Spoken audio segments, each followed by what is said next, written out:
Tell Michelle the members, the saints are waiting to hear her praise for her God.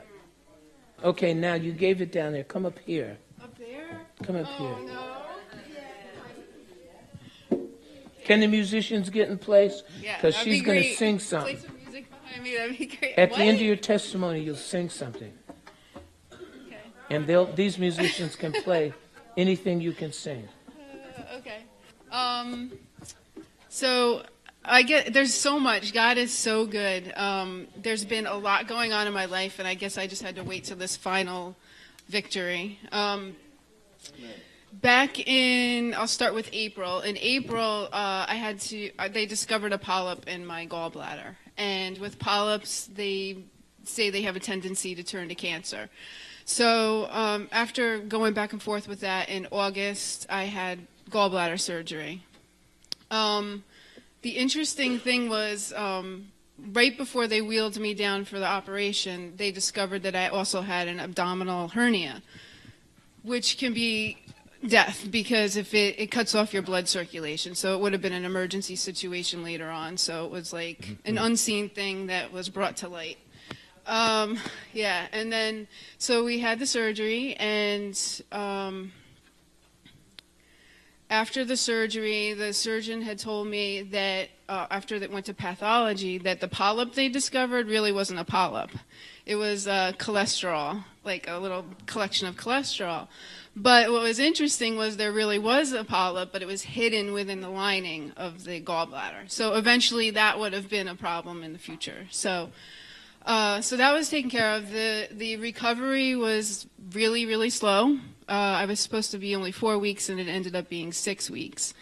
Had a lot of problems after my liver stopped functioning. Had that problem, then it came back through prayer, I believe. And then I ended up with bursitis in my arm. So when I was just about ready to come back and be able to play, my arm went out. So I'm just trying to remember everything God did for me. But that healed. So I was able to play the guitar again.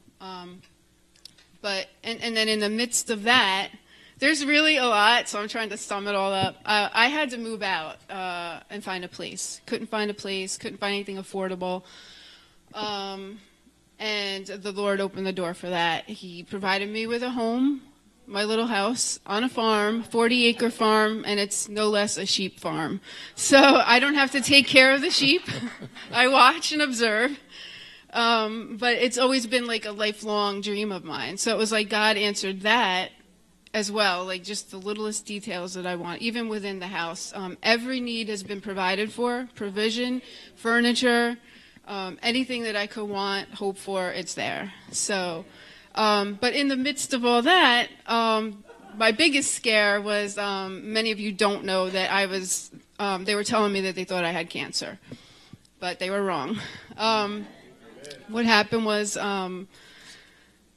I've been going back and forth to the doctor, and I've had multiple cysts in both ovaries, and they've been watching that since April, too. It was going on at the same time. And right after this surgery, they said that the right cyst in the right ovary had changed from simple to complex.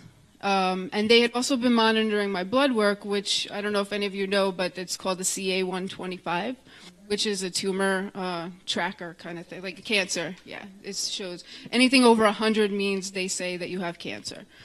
My numbers were 79, 104, and then about a month and a half ago, they said it skyrocketed to 403. So, and the cysts changed, everything was changing. And so anyway, I was sent for more tests. I went to the oncologist and about a month ago and sat in front of him, and he told me I had a choice, either do the surgery or retest and do a CAT scan. So I decided to retest, and on Thursday I found out that